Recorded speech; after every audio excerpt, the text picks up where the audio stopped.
O'zbekiston har jihatdan bugun dunyoda o'zining o'rnini topdi. Farg'onada media haftalik yuqori kayfiyatda boshlandi.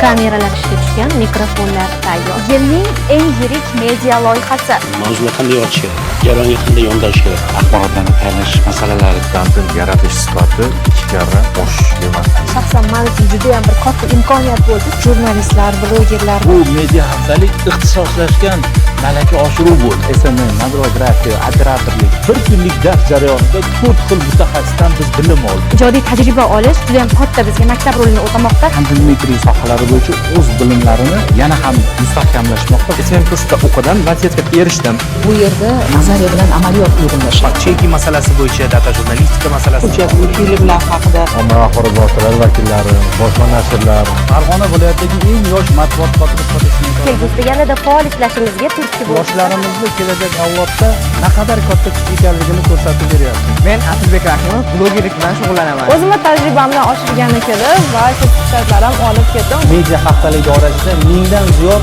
qariyb 2000 ga yaqin yoshlarimizni qamrab oldik. Bu media haftalik farg'onalik media olami vakillari uchun haqiqiy media maydoni bo'ldi desam mubolag'a bo'lmaydi.